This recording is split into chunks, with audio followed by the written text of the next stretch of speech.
Comenzamos. Buenas tardes. El Centro de Medicina y Ciencias Aplicadas al Deporte, Dr. Jacques Rowe, del Comité Olímpico Mexicano, y el Laboratorio de Nutrición y Actividad Física de la Universidad Autónoma Metropolitana, Unidad Xochimilco, les da la bienvenida al ciclo de conferencias sobre nutrición aplicada al deporte juvenil.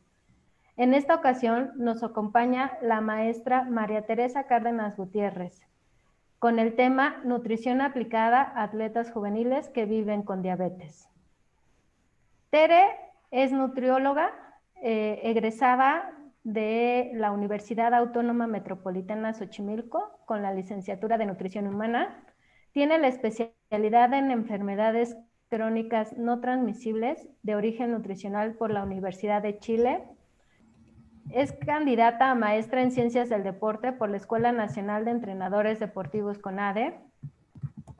Tiene el Diplomado de Educación en Diabetes por la Asociación Mexicana de Diabetes y la Universidad Anáhuac. Es educadora en diabetes certificada por el Consejo Nacional de Educadores de Diabetes. Ha participado como docente en la formación de educadores en diabetes en estas instituciones y se ha desempeñado como coordinadora del equipo de nutrición del Campamento Tonali para niños con diabetes tipo 1. Es Isaac 1 y colaboró en Medtronic como instructora certificada de producto y como coordinadora de educadores de Novo Nordics. Es un placer para nosotros tener a la maestra Teresa Cárdenas.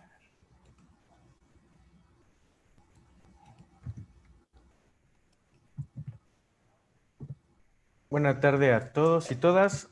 Para la presentación con Tere, les vamos a pedir hacer una breve actividad en la cual van a hacer 2 preguntas. Voy a dejar esta imagen. Ahorita en el chat les voy a poner el código con el que pueden entrar, es decir, pueden entrar directamente a la página menti.com e ingresan el número 6420-9201 y les va a dar acceso a 2 preguntas que necesita Tere para tener una idea de los conocimientos que tienen e ideas que tienen sobre diabetes y ejercicio, o lo más fácil es escanear este código QR o entrar a este link. Permítanme compartir el... ahí donde veo el chat. Le voy a dejar de compartir. Chatter, aquí está. Para todos. Ok, les compartí el código en el chat. Voy a dejar un minuto el código QR para aquellos que lo quieran escanear y empezar a proyectar las preguntas.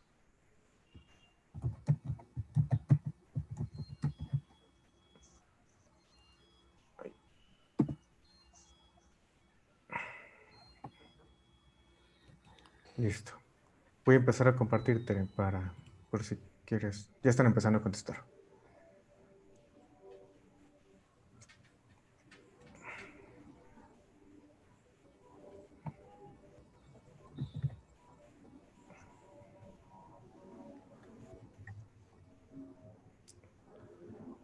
Ok, la primera pregunta es sobre si consideran que el ejercicio en personas que viven con diabetes tipo 1 siempre disminuye los niveles de glucosa en sangre. Aquí vamos a dejar unos segundos para que sigan contestando. Mientras voy habilitando la siguiente pregunta para que puedan acceder los que ya contestaron a la primera. Listo. Quienes ya contestaron la primera, pueden empezar a contestar la segunda, en la cual necesitamos que con respuestas cortas de 1 a 3 palabras mencionen algunos factores que consideren que pueden afectar los niveles de glucosa en sangre de deportistas que vivan con diabetes. Mientras pongo la pregunta número 1, en lo que van escribiendo la segunda pregunta. Recuerden que es sobre la aplicación. Perfecto.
Listo. Por ahí si me pueden confirmar si ya se ve la presentación. Sí, ya se ve, Tere. Perfecto, la voy a poner en grande y bueno, antes de empezar quisiera primero dar las gracias por la invitación. Estoy muy honrada porque me hayan seleccionado para poder participar con este tema y pues también muy contenta de que se den estos espacios para hablar de diabetes en el deporte en México, que de repente son temas que no son tan visibilizados y bueno, muchas gracias a todo el comité organizador, Viri, César y todos los que participaron para hacer esto posible.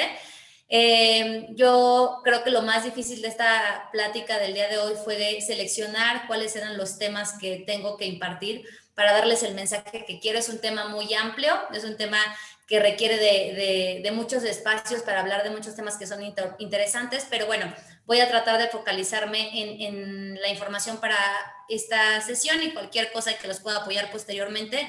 También ahí están mis redes sociales y estamos para apoyarnos y resolver estas dudas. Bueno, como ya mencionó Viri hace un momento, el título de esta sesión es Nutrición aplicada a atletas juveniles que viven con diabetes.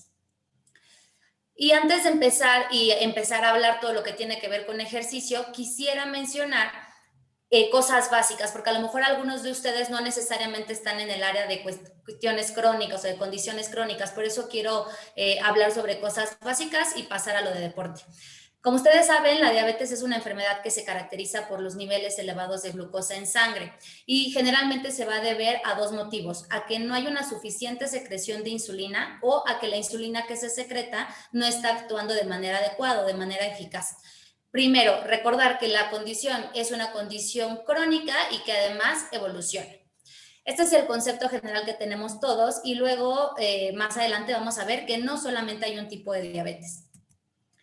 Quiero recordar un poco el tema de captación de glucosa a nivel celular antes de pasar a los diferentes tipos de diabetes, porque es importante por las características de esta charla. Cuando nosotros consumimos algún alimento, por ejemplo una manzana, vamos a digerirla y posteriormente va a pasar al intestino y al torrente sanguíneo. Posterior de estar en el torrente sanguíneo, para poder entrar a la célula vamos a necesitar de una hormona que se secreta por el páncreas que permite la entrada de esa glucosa a nivel de célula.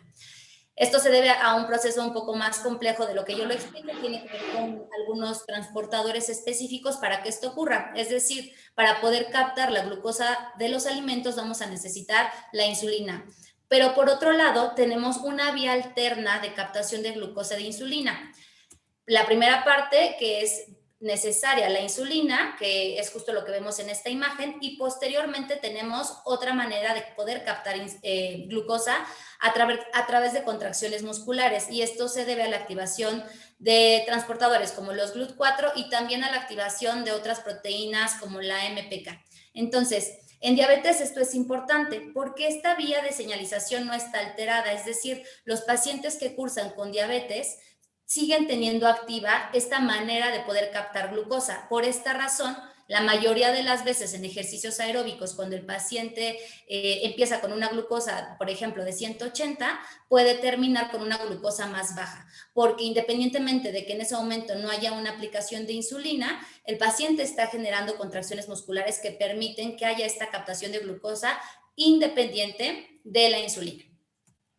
Pasando esto y un poco recordando estas cosas básicas para que tenga el contexto de la sesión, todos tenemos un familiar que vive con diabetes, tenemos un tío, tenemos un abuelo o tenemos muchos consultantes que llegan a nuestro consultorio y generalmente casi 90-95% de los pacientes que nosotros vemos van a ser pacientes con diabetes tipo 2. Esto es muy importante porque generalmente hablamos de diabetes como si fuera solo una, pero realmente hay muchos tipos de diabetes, hoy solo menciono 3, sin embargo hay muchos tipos. ¿Por qué es importante diferenciarlas? Y esto es de los mensajes que quiero dejar el día de hoy, es porque la diabetes tipo 2, que tiene que ver con factores modificables y con más relacionados a sedentarismo, a mala alimentación, a síndrome de ovario poliquístico, perfil de lípidos alterado, es una condición que se puede prevenir.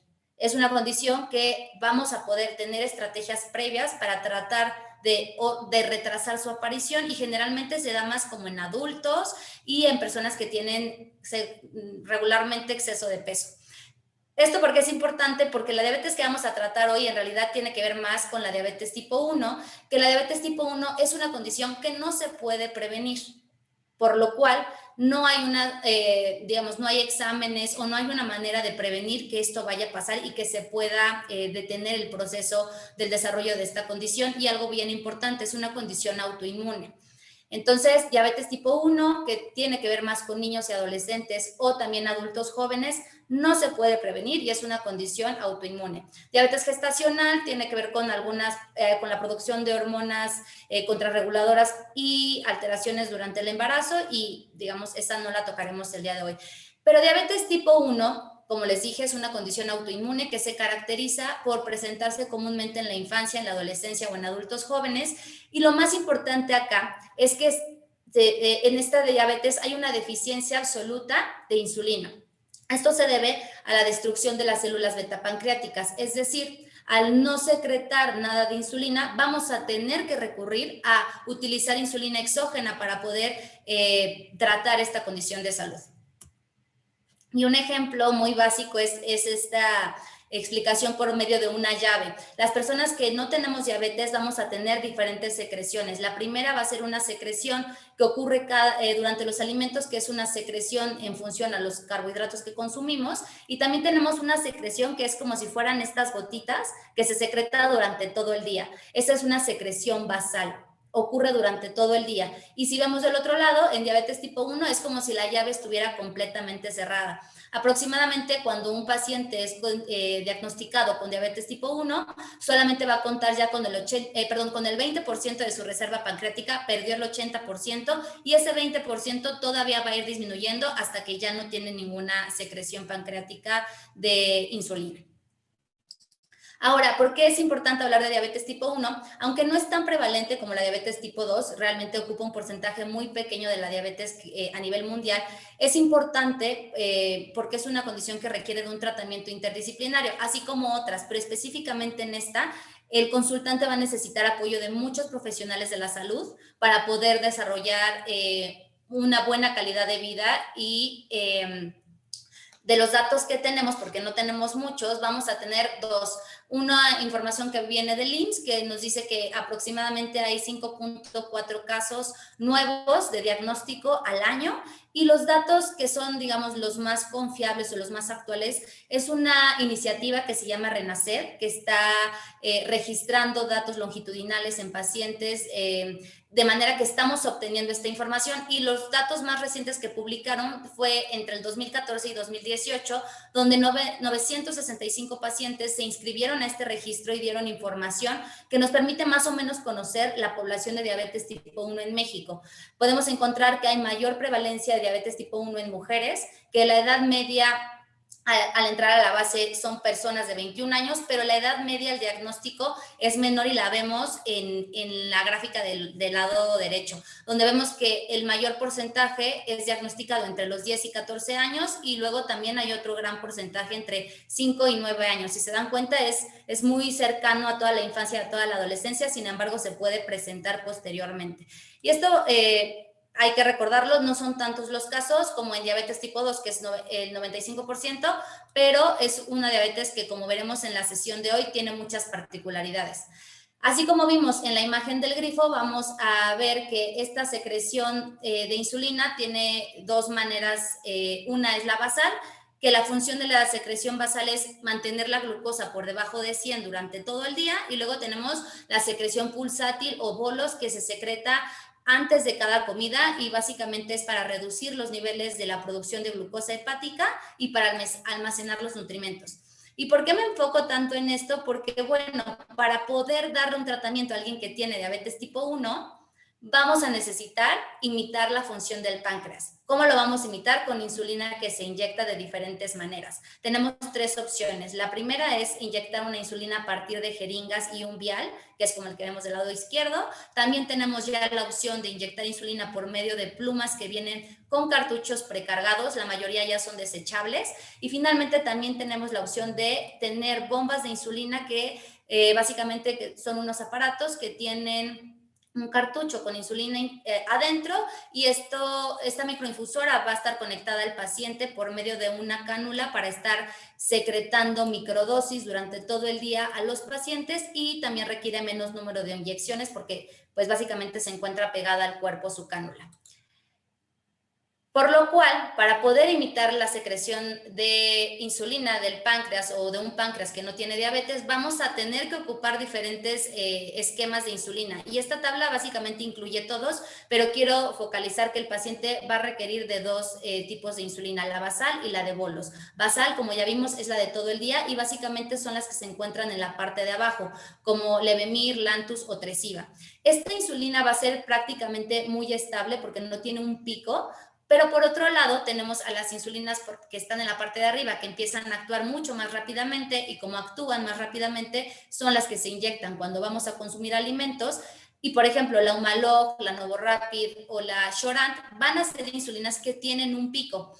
¿Por qué menciono lo del pico? Porque al tener un pico de acción como a la hora de haberlas inyectado, es como cuando tienen más efecto, y eso puede generar que los pacientes que vamos a hablar posteriormente que realizan ejercicio puedan tener riesgo de glucosas bajas cuando entrenan en la zona donde la insulina tiene un máximo efecto o un pico.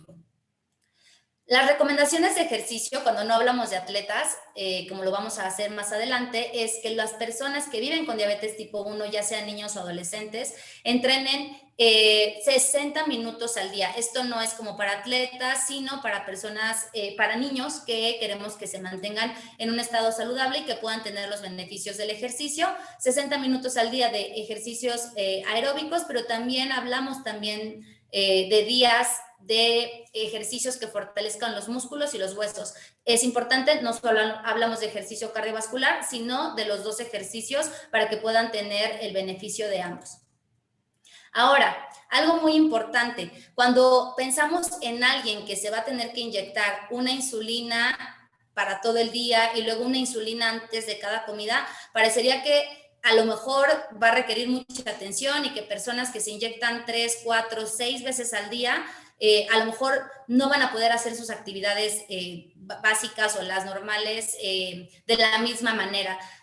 Sin embargo, tenemos muchos atletas de alto rendimiento que viven con diabetes tipo 1. Aproximadamente un atleta con diabetes tipo 1 se tiene que medir la glucosa capilar, es decir, en su dedo con un glucómetro, unas 7 a 10 veces al día.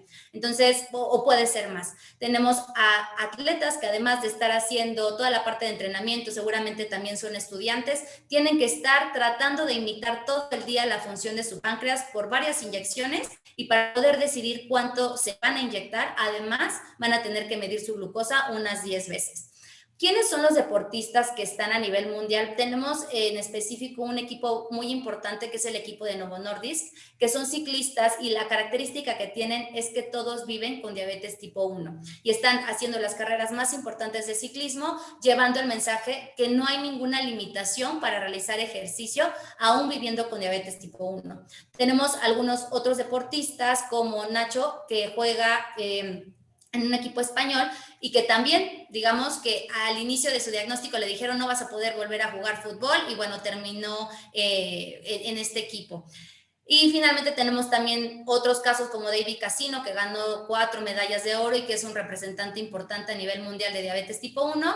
Es decir, independientemente de este tratamiento intensificado de insulina y de las muchas veces que se van a tener que medir la glucosa, vivir con diabetes tipo 1 no es ninguna limitación para poder realizar ejercicio de alto rendimiento. ¿Y qué pasa en México? En México tenemos muchos ejemplos, aquí presento 3 que tengo el gusto de conocer, y cada uno desempeña pues un papel importante porque están justamente también llevando este mensaje de que no hay límite de realizar el ejercicio, ya sea recreativo o también de alto rendimiento, viviendo con diabetes tipo 1. Tenemos atletas de handball, Carlos del lado izquierdo, tenemos a Leo, que es atleta y también ciclista, y tenemos del lado derecho a Yasser, que ha hecho Ironman. Entonces, tenemos casos que nos representan, que son importantes, y hay muchos más, pero bueno, estos son con los que yo he podido colaborar o participar en algunos proyectos en conjunto. ¿Qué debemos de considerar para la planificación del ejercicio, adentrándonos ya un poco más a todo lo de deporte? Generalmente cuando hablamos de deporte ya sabemos qué es lo que tenemos que cuidar para planificar y lo han venido platicando en todas las sesiones con otros profesores. Tenemos que pensar en qué momento se realiza el ejercicio, cuál va a ser la intensidad, la duración, qué tipo de ejercicio es y cuántas veces lo van a practicar a la semana o lo van a entrenar. Entonces, toda esta parte sigue presente, nos tenemos que seguir enfocando en cómo está estructurada la sesión del deportista, pero por otro lado tenemos que estar pensando también en la alimentación. Y ahora quiero retomar un poco las preguntas que vimos al inicio, porque ustedes pusieron varios factores que alteran la glucosa y entre ellos, de los que más mencionaron, justamente fue la alimentación, y es correcto, tiene que ver la alimentación como un factor importante.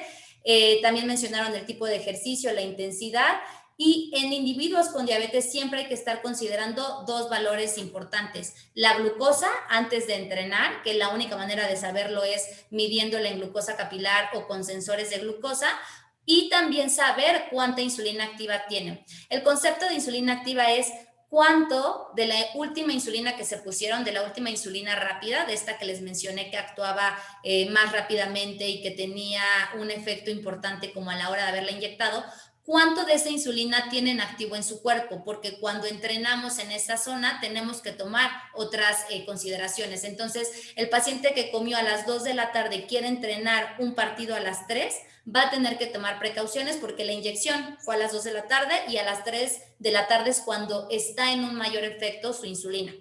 Entonces, no solamente hay que pensar en todo lo deportivo, sino estar pensando en los carbohidratos que tiene que comer, cómo está su condición física, cuánta insulina tiene del último bolo que se puso, así como la glucosa capilar para tomar la decisión incluso de iniciar o no iniciar la actividad física. Y las ideas principales que les voy a ir diciendo y que son importantes es que el ejercicio consume glucosa y la tendencia, es decir, irse hacia arriba, hacia abajo o quedarse estable, va a depender de muchos factores que vamos a platicar. El ejercicio mejora la sensibilidad a la insulina, esto quiere decir que van a estar mucho más sensibles y puede ser que incluso necesiten ajustes de dosis y esta sensibilidad va a requerir incluso tener menos insulina durante las comidas posteriores a entrenar porque la sensibilidad dura de 12 a 24 horas después de haber entrenado. El ejercicio puede aumentar el riesgo de hipoglucemia, esta es sí, porque básicamente estamos aumentando la absorción de glucosa a nivel celular, pero esto tiene que ir disminuyendo con base a que el paciente o el consultante mejora su condición física y sobre todo porque se educa y sabe cómo puede hacer estrategias para no tener hipoglucemia. El deportista necesitará menos insulina los días que entrena. ¿Y esto es por qué? Porque hablamos que la insulina que se inyecta se vuelve más sensible y además que tenemos una captación independiente de la insulina que va a generar que pueda tener riesgo de hipoglucemia. Esto no es, digamos, algo por lo que no deban de entrenar. Muchas veces es el miedo primordial de un papá que tiene un niño de 5 años que quiere ponerse a jugar fútbol. Que le dé una hipoglucemia y a veces es razón por lo cual no quieren que entrenen en alto rendimiento o incluso que no entrenen ni recreativo. Pero si son llevados con un equipo multidisciplinario pueden encontrar muchas estrategias para que el entrenamiento sea seguro. ¿El ejercicio mejora el control glucémico? La respuesta corta es sí, pero va a requerir que exista un equilibrio entre varios factores. Factores que ustedes mencionaron hace ratito cuando hicimos este collage de ideas. Hay que considerar la insulina, los hidratos de carbono, el estrés, porque eso también es un factor muy importante, el tipo de ejercicio. Entonces, sí va a mejorar el control glucémico siempre y cuando se consideren todas estas variables y se mantengan en un equilibrio adecuado. Para poder tomar las decisiones y que el paciente o que el consultante se mantenga en la zona de menos riesgo, vamos a tener que hacer ajustes antes, durante o después del ejercicio. ¿Cuáles son esos ajustes? Pueden ser varios y algunos pueden ir solos o algunos tienen que ir en conjunto. ¿Cuáles son los más efectivos? Depende del tratamiento que tenga y también de la información y de la educación para que el paciente cada vez pueda estar más integrado a la toma de decisiones. Pero podríamos ajustar los bolos antes o después de comer, esto es la insulina que se inyectan antes o después de comer. También podríamos ajustar la dosis de insulina basal que se inyectan, que hablamos que la basal es la que es muy, muy larga y muy estable y que se ponen generalmente 1 o 2 veces al día. Y también podemos aumentar el consumo de carbohidratos antes, durante o después. ¿Cuántos? Los vamos a ver al ratito.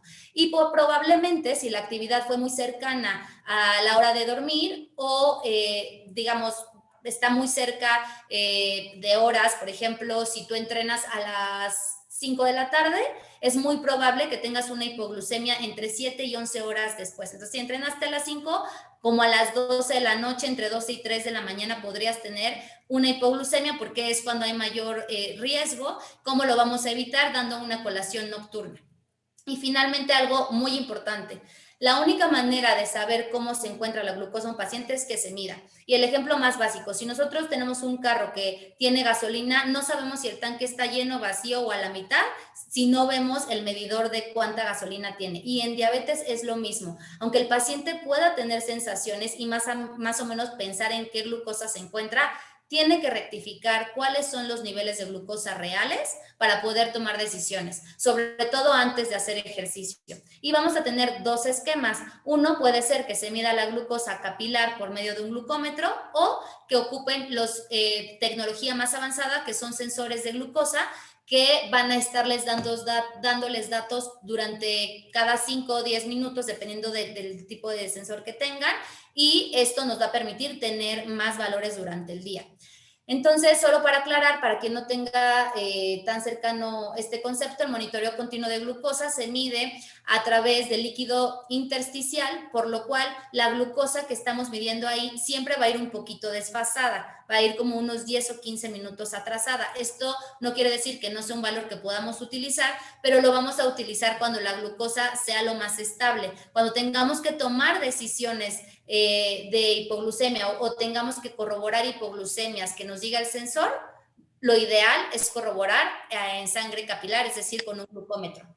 Y es como el que se encuentra en la parte de abajo a la izquierda, es un circulito que se pone en la parte trasera del brazo donde va el tríceps, y con este lector o con el celular pueden pasar el celular de esta manera y van a poder obtener el dato en su celular, o si no lo tienen en el celular, puede ser en un lector como el que está en la pantalla, y no solamente muestra el valor de glucosa, sino las flechas de tendencia, hacia dónde va tu glucosa. ¿Está estable, va hacia arriba o va hacia abajo? Estos son sensores que pueden ser útiles, sin embargo, no todos los pacientes van a tener esta tecnología y tenemos que ocupar lo que el paciente tiene. Así es que si el paciente tiene solamente un glucómetro, le damos el mejor uso y le enseñamos a tomar las mejores decisiones con el equipo que él cuenta. Y si puede tener las dos, utilizamos ambas. ¿Y qué queremos con todas estas mediciones de glucómetro o con el sensor? Pues queremos que los pacientes estén en rango. En niños, que es la plática del día de hoy, existen diferentes recomendaciones. Yo me centraría más en la recomendación de la ISPAD, que es la Sociedad Internacional de Pediatría, y como ven, hay valores preprandiales, que son los valores antes de comer, es decir, yo espero que Jorge empiece a comer, que digamos en ayuno, por ejemplo, antes de tomar el desayuno esté entre 70 y 130, y yo espero que después de desayunar, como a las 2 horas, tenga una postprandial entre 90 y 180, y antes de dormir nos damos en una zona segura para evitar riesgos y podemos pedirle que no se duerma en valores menores de 140. Estos son consensos y son recomendaciones, pero no quiere decir que todos los niños o adolescentes tengan estas metas. Estas metas son individualizadas y van a depender de cada decisión médica y que se tomen en conjunto con el paciente. ¿Y qué queremos observar? Y les quise presentar cómo se ve un monitoreo de glucosa. La parte de arriba es un reporte ya descargado de estos monitores donde vemos a una persona sin diabetes. Tenemos que encontrarnos entre 70 y 180. ¿Dónde está el 70 y 180? En esta área azulita clara. La persona sin diabetes se mantiene entre 70 y 180 sin ningún esfuerzo. No tiene que contar carbohidratos, no se tiene que inyectar, todo lo hace su páncreas, secreta insulina o se secretan hormonas contrarreguladoras y todo el tiempo permanece estable. Y el ejemplo de abajo es un atleta que vive con diabetes tipo 1 y que tiene que estar inyectando la insulina cada vez que come, contando carbohidratos, inyectando la insulina basal, tomando decisiones durante todo el día para tratar casi de estar en esa zona azul. Si se dan cuenta, a veces está muy pegado hacia abajo, otras veces está más pegado hacia arriba. Todo el día se van tomando decisiones para tratar de mantener esa glucosa entre 70 y 180. ¿Y por qué en ese valor? Porque lo que queremos es que alguien que tiene diabetes tipo 1 o diabetes tipo 2 se mantenga la mayor parte del tiempo en los objetivos glucémicos que le recomendamos. De esta manera, vamos a prevenir o a retrasar las complicaciones crónicas que conocemos de la diabetes, daños en diferentes órganos, en los ojos, en los pies. Y esto es muy importante porque estar buscando que el paciente tenga o que cumpla sus objetivos, tiene que ver con que normalmente siempre la diabetes la vemos como catastrófica. Nos mencionan que la diabetes es la primera causa de amputaciones, la primera causa de ceguera, la primera causa de enfermedad renal, pero una diabetes bien controlada o bien manejada es la primera causa de nada. Por eso los pacientes tienen y los consultantes tienen que tratar de mantenerse en esas metas y nuestro trabajo como profesionales de la salud es darle toda la información para que se mantenga como este paciente que se encuentra casi el 80% del tiempo en la zona que necesitamos. Y respecto a la pregunta que les hice sobre si todos los ejercicios disminuyen la glucosa, por acá ya me mandaron sus respuestas y pusieron que el 43% dijo que no todos los ejercicios disminuyen los niveles de glucosa en sangre, el 52% dijeron que sí, y por ahí un 6% dijeron que no sé. Y bueno, entonces está un poco dividida, parecería que la mitad de los oyentes del día de hoy a lo mejor habían escuchado ya información de diabetes tipo 1 y quiero aclararla de la manera más gráfica que puedo explicárselos. Tenemos básicamente dos tipos de ejercicio y los separamos para la sesión de hoy y para cuestiones de diabetes tipo 1 de esta manera. Los ejercicios cardiovasculares y aeróbicos y los ejercicios de fuerza o de alta intensidad y de corta duración. Para los primeros, que son los que estamos viendo en la gráfica, cuando los consultantes realizan ejercicio de moderada o de larga duración, es decir, de más de 30 minutos y a una intensidad moderada o alta, va a ocurrir más o menos lo siguiente. Vamos a empezar a utilizar el glucógeno muscular para posteriormente también utilizar la glucosa que tenemos a nivel de torrente sanguíneo. Se va disminuyendo esa glucosa que tenemos y el hígado también empieza a secretar glucosa para poder compensar la actividad física que estamos haciendo. Posteriormente puede ser que hayamos bajado bastante estas reservas y en este caso esta pequeña empieza a comer carbohidratos, que puede ser una fruta, y empezamos a volver a ingresar carbohidratos a torrente sanguíneo. Posteriormente, nosotros nos quedamos con una deuda, porque tomamos prestado el glucógeno hepático y el glucógeno muscular y ese préstamo se va a tener que reponer posteriormente. Esta reposición de glucógeno puede tardar varias horas, por lo cual, aunque ella consuma carbohidratos, horas después, estos carbohidratos que están en el torrente sanguíneo se van a mandar tanto al hígado como al músculo y esto va a poder generar un riesgo de hipoglucemia. Entonces, los ejercicios cardiovasculares o aeróbicos de más de 30 minutos a una moderada o alta intensidad van a ser ejercicios que conocemos como hipoglucemiantes. Esto es, en general, lo que puede causar un ejercicio de este tipo. Sin embargo, claro que va a depender de cuál es la glucosa con la que empezamos. Si el consultante empieza con la glucosa en 180 y se le baja a 150, está muy bien. Pero si quiere empezar a entrenar con 80 y se le va a bajar a 60, estamos hablando que va a estar en valores de hipoglucemia. Entonces, hay que ver siempre el valor previo y considerar cuál va a ser el tipo de ejercicio. ¿Qué suele ocurrir con la glucosa en los ejercicios de fuerza o de corta duración y de alta intensidad? Pues bueno, como son tan intensos, justo como pesas, crossfit, un combate de taekwondo, vamos a tener que el hígado va a secretar glucosa hepática para poder tratar de compensar la energía que se necesita en este ejercicio. Sin embargo, al ser un ejercicio de alta intensidad no va a durar mucho, pero la secreción del hígado va a continuar y se va a seguir tratando de utilizar y estos niveles, digamos, altos de glucosa hepática van a seguir estando presentes, por lo cual podemos terminar con un valor más alto que con el que empezamos. Y esto es porque secretamos más glucosa de la que pudimos utilizar a nivel muscular.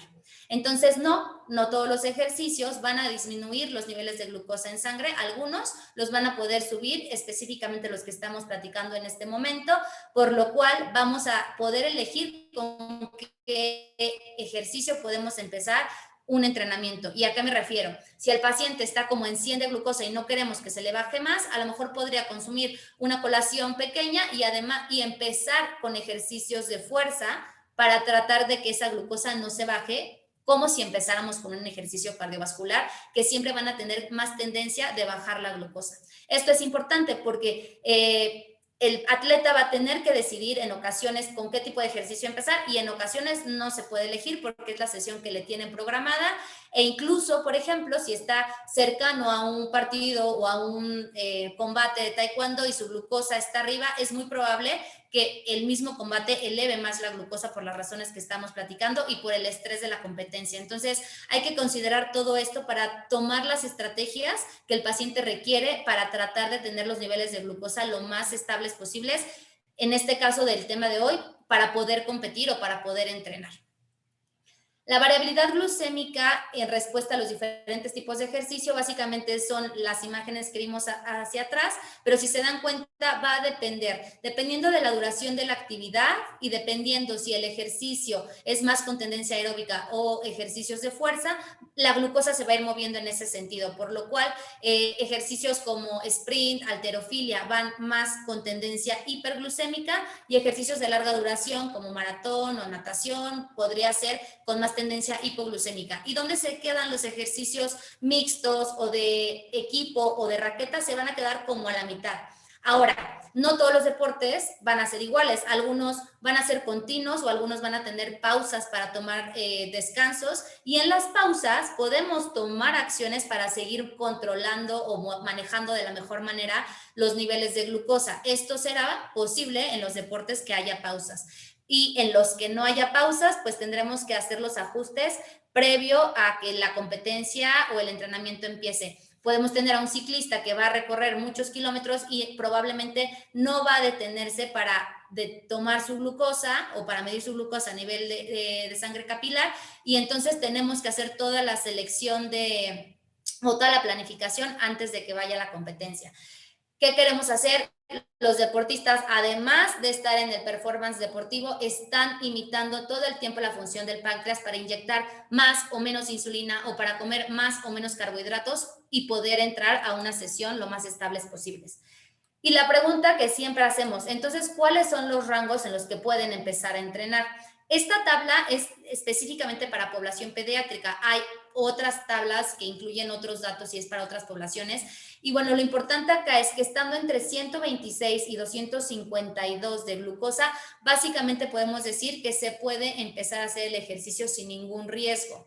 Entonces, este sería el rango. Si tú llegas a tener un atleta o llegas a estar conversando con un paciente de cuáles son los rangos seguros de entrenamiento en población pediátrica, sería entre 126 y 252.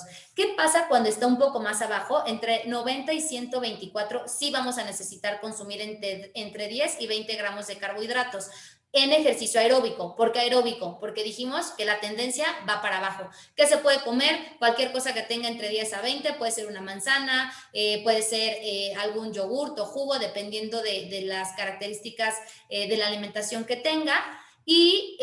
O algo con un alto índice glucémico para que se absorba rápidamente y pueda empezar a entrenar.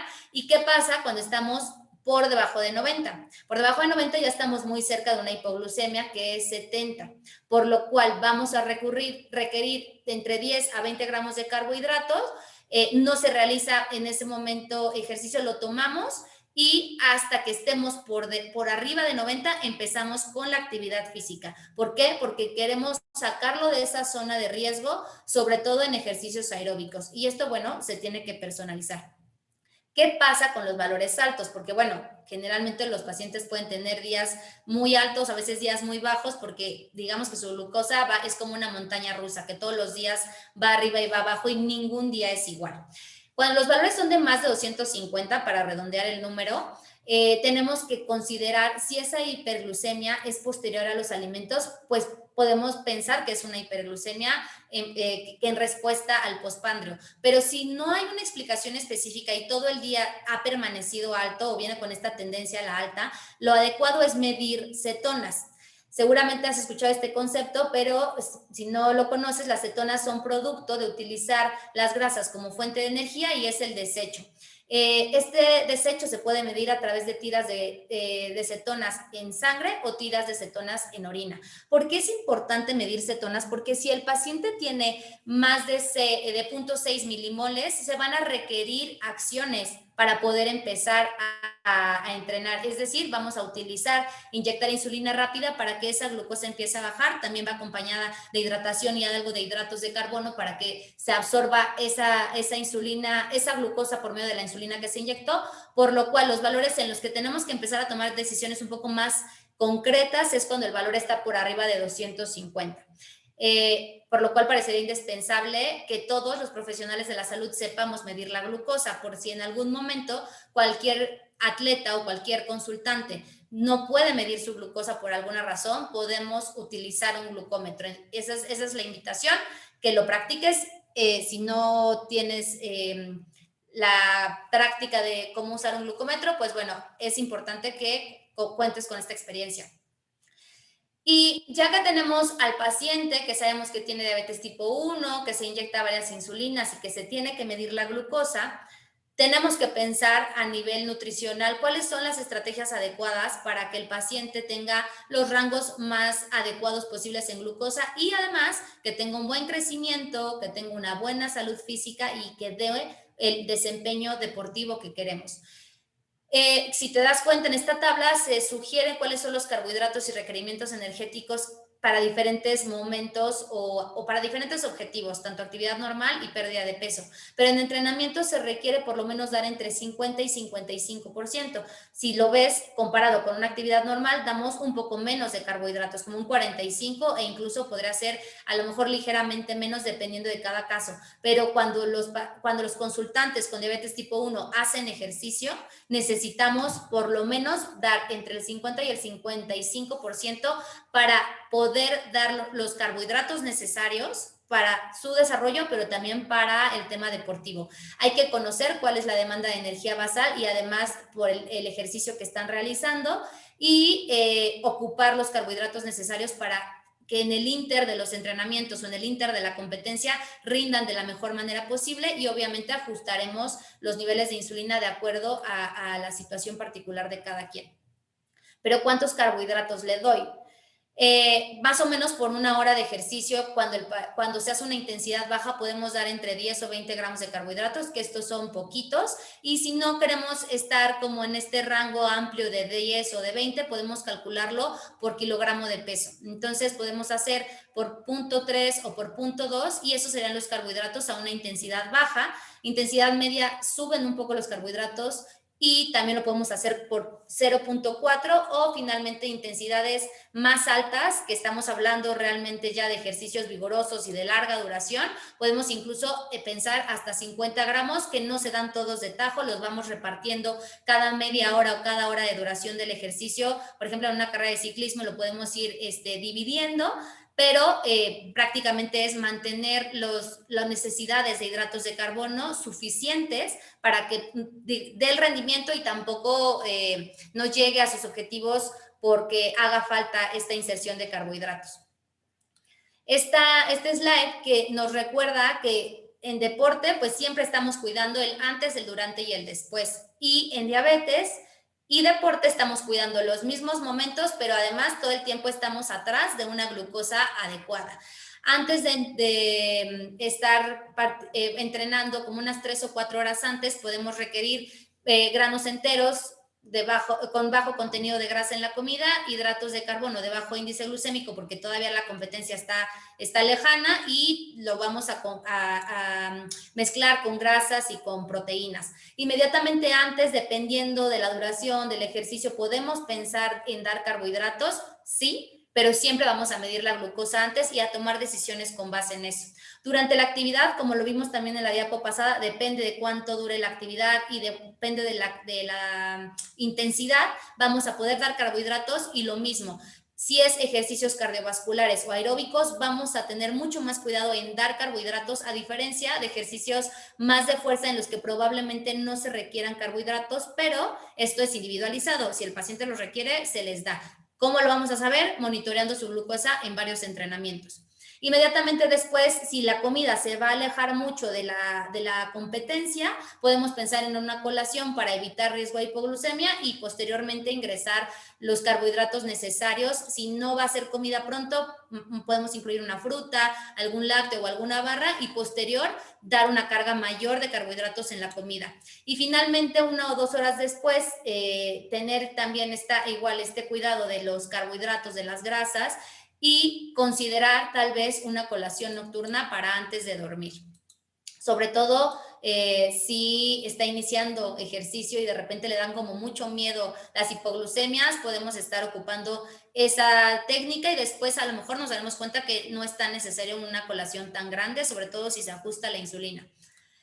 Respecto a las proteínas, pues como depende de la actividad, hoy estamos hablando del deporte en general, pero luego ya sabemos que hay deportes individuales y deportes en equipo y que no va a ser lo mismo el jugador que juega de portero que el que juega de defensa o de delantero. Entonces, las proteínas se van a dar en función a la intensidad del ejercicio, al tipo de entrenamiento y también a la recuperación. Entonces, básicamente los vamos a incluir en la comida previa y la comida posterior, y durante la sesión no es necesario dar este nutrimento. Y finalmente, los líquidos, como cualquier otro deporte, se siguen las recomendaciones generales de hidratación y se ajusta a cada situación. Cuando son ejercicios muy cortos o cuando los entrenamientos no son tan largos o la competencia no es larga, no es necesario hidratar con bebidas que tengan carbohidratos o electrolitos, pero esto va a depender del tipo de ejercicio y de la hidratación que tenga el consultante antes de la competencia. Y hemos venido hablando de que la insulina se tiene que ajustar. ¿A qué me refiero? Si la insulina la ponemos antes de la comida, pero no hacemos un ajuste cuando va a requerir hacer ejercicio, cuando tiene una sesión de entrenamiento, es muy probable que si inyectamos la misma cantidad de siempre, el paciente tenga una hipoglucemia, porque le estamos inyectando lo mismo de siempre. ¿Qué hay que hacer? Hay que reducir esa dosis para evitar el riesgo de hipoglucemia. ¿Cuánto? Pues bueno, hay recomendaciones muy amplias. Podemos ajustar la insulina un 25 a un 50%. Por ejemplo, si el paciente se iba a inyectar 5 unidades en la comida y lo reducimos un 50%, solo se inyectaría 2.5 unidades. Estas, digamos, son matemáticas que hay que hacer constantemente para poder decidir cuánto se va a inyectar. Un paciente con diabetes tipo 1, para saber cuánto se va a inyectar, tiene que contar los carbohidratos de la comida. Por ejemplo, si se va a comer 3 enchiladas y una porción de verdura y una manzana, contaríamos las 3 tortillas aproximadamente en 15 gramos cada una y una manzana otros 15 gramos. Entonces, serían 60 gramos para esa comida y se va a inyectar en función al tratamiento y a los cálculos que tenga para cada quien. No todos se inyectan la misma cantidad, pero si el paciente se va a inyectar 5 unidades y va a hacer ejercicio, en esa comida previa puede inyectar la mitad, no 5, sino 2.5. Dependiendo de la duración de la actividad y de la intensidad podemos decidirlo. Esto es súper personalizado y realmente lo vamos revisando con el equipo médico para que nos den la autorización de que ese ajuste sea lo adecuado. Yo no empezaría con 50%, probablemente me iría más 25, 30, 35 hasta encontrar el porcentaje adecuado. Y si no, podemos ajustar la comida posterior al ejercicio, lo mismo. Si entrenó a las 7 de la noche, ajustamos la comida posterior, que sería la insulina que se va a inyectar para la cena. Ahora, cuando la insulina está más activa, que les decía de estas insulinas que actúan bien rápido, como en 1 hora, no solamente vamos a requerir que se reduzca la insulina, sino también probablemente comer más hidratos de carbono. Esto es personalizado. Cuando la insulina no está en su pico máximo, no requeriría más que del ajuste de la insulina, como lo vemos en la tabla. La tecnología que les compartí hace rato una imagen, que son las bombas de insulina que van haciendo microdosis, van a tener funciones particulares para poder pedirle a la bomba que nos ponga durante un tiempo específico menos insulina. Por ejemplo, si mi clase de yoga es a las 4, yo desde las 3 le avisaría a mi bomba que me empiece a poner un 40% o un 30% menos de lo normal que me pone para que yo llegue lista a mi sesión de entrenamiento. Básicamente, este ajuste de esta basal que tiene mi bomba lo ajusto entre 60 y 90 minutos antes de la sesión de entrenamiento y la dejo actuar normal durante la sesión, porque acuérdense, esta insulina actúa como a 1 hora en que la empezamos a aplicar. Las recomendaciones y los ajustes son bien particulares, son muy personalizados y depende de qué tratamiento esté teniendo el paciente. ¿Se inyecta con jeringa y con vial? ¿Se inyecta con pluma o se inyecta con microinfusora o con bomba? Ahora, este slide me gusta mucho porque hemos hablado de los carbohidratos y del ajuste de insulina, pero luego cuando nos ponemos a pensar qué otras cosas, pues resultan varias que pusieron ustedes en la imagen y la estaba buscando ahorita, les saqué una foto, porque estaba tratando de ver si habían puesto algunas de los de aquí y creo que sí, pusieron fibra, alguien escribió fibra, escribieron la alimentación, el ejercicio, la hidratación, los alimentos y otras que no se ven muy bien porque están muy chiquitas. Pero bueno, además de saber cuánta glucosa tiene un paciente y cuánta insulina se va a inyectar y cuántos carbohidratos se va a comer, hay que considerar todo lo que vemos en pantalla. ¿El alimento tiene fibra o no? Porque la fibra retrasa la absorción de la glucosa, en sangre. La proteína también retrasa la absorción y también tiene otro proceso digestivo. Las grasas también retrasan la absorción de la glucosa en sangre. Entonces, hay que cuadrar todo esto más el índice glucémico de los alimentos. Le vamos a dar un alto índice glucémico previo a una sesión de entrenamiento, sobre todo cuando los niveles están por debajo de 100 miligramos por decilitro, porque queremos que entre en el mejor rango posible. Tenemos que considerar la madurez de la fruta, porque no es lo mismo un plátano que ya está muy maduro, afecta de manera distinta la glucosa sanguínea y la preparación del alimento. A esto me refiero es, me como las 2 naranjas o exprimo el jugo. No va a ser la misma absorción simplemente porque en uno hay más fibra que otro. Tenemos también el efecto de la retrodegradación, que esto tiene que ver con la gelatinización de los carbohidratos, por ejemplo, en la pasta, en la papa o en el arroz, que este concepto nos dice que este tipo de productos recalentados, es decir, los cocineo y no me los como y los recaliento, al siguiente día me va a elevar menos la glucosa en sangre. Entonces, hay que incluso pensar si la pasta que se come es fresca o es recalentada, y finalmente el grado de cocción. Las pastas más cocidas al dente suben menos la glucosa que las muy cocidas porque ya se cocinó y ya el proceso digestivo va a ser mucho más rápido porque es mucho más blando los carbohidratos que estamos consumiendo. Entonces, además de todo esto en la alimentación, que si son nutriólogos, ustedes saben que esto lo contemplamos para muchas condiciones de salud, pero en diabetes hay que considerarlo todo porque al mismo tiempo, porque si no se considera, no vamos a llegar a los niveles de glucosa que queremos, no solamente en el día a día, sino cuando hace ejercicio. Y luego hay que pensar cuáles son los factores que afectan la glucosa sanguínea. Este sí me lo pusieron, por ahí alguien me puso estrés, que el estrés es básico. El estrés lo vamos a tener ahorita en pandemia, en estrés por exámenes o en estrés simplemente porque el chico siempre entrenaba combates de taekwondo con sus compañeros de la misma escuela y el día que sale a una competencia no ha llegado ni a la competencia y sus niveles de glucosa ya están en 300 y un día antes ya los tenía altos desde la noche porque el estrés genera esta secreción de hormonas contrarreguladoras que elevan los niveles de glucosa en sangre. Entonces también hay que tener un manejo del estrés óptimo para que no afecten los niveles antes de las competencias. La enfermedad, que también es otro factor que generalmente produce niveles altos de glucosa. La falta de sueño también es muy importante. El atleta que no duerme bien no va a tener el mismo rango de glucosa versus los días que descansa por completo. La hora del día, ¿por qué? Normalmente en diabetes tipo 1 hay mucha más resistencia a la insulina por la mañana, por lo cual el efecto va a ser diferente cuando entrenan en la mañana que en la noche. A lo mejor algunos hacen la sesión matutina justamente porque les cuesta mucho más estar en rango en la mañana y en la noche ya no hay tanto esa resistencia y pueden entrenar con más continuidad por la mañana. La altitud también es importante, incluso la altitud se puede confundir con algunos síntomas relacionados a una hipoglucemia, pero tiene que ver más con esta altura diferente a donde ellos entrenan normalmente.